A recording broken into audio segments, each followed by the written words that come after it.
nothing. I've never been told. There's too much of it. What we call a YOB in England. The BB Street Life Kid. A what? A YOB. Oh. Boy backwards, so it's kind of like a naughty boy. Oh. I've never heard that. Huh, YOB.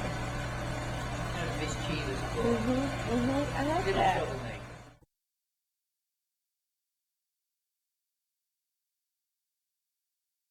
What is it about this moment in time and culture that means that people are looking at the human body as something very arbitrary, that they really can create the character they wish to be?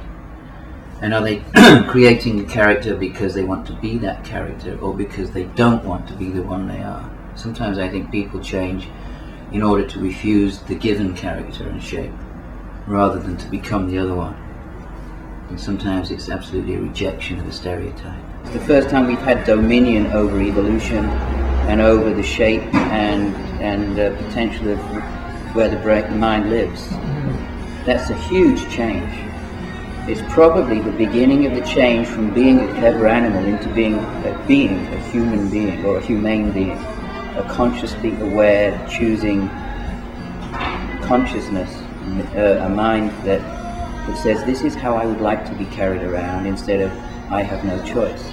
And I think it's not just a mistake that 50 years ago approximately the atom got split. 50 years approximately ago LSD appeared, which in a sense was the first mass shamanic experience was available. For the very first time almost anybody could have a divine revelation.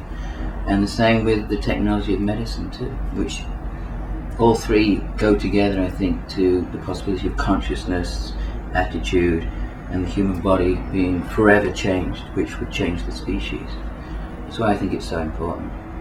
I think it's the first evidence of a major coming change, a necessary change too. And I actually see transsexuals and transvestites and people who are even, like Jocelyn Wildenstein, utilizing cosmetic surgery in an even more radical way, not just the traditional ways. And even Pamela Anderson Lee, I think she will be seen at some point to have had a massive influence on people's tolerance of and comfort zone with cosmetic surgery.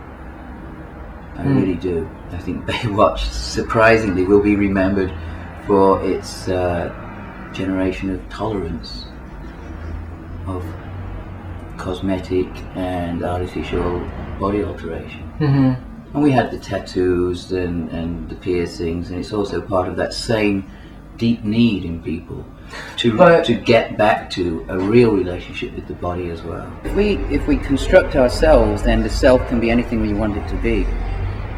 And again, there's been a change in consciousness in the body and what we can do with the body and the mind at this point. I think we're on the threshold of becoming new creatures and ultimately liberated from the body, and through that going back to being pure consciousness, which is to become one with God again.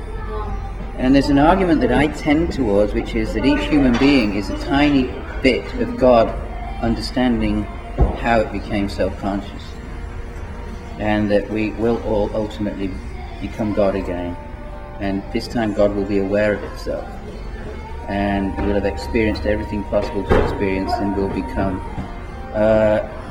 the ultimate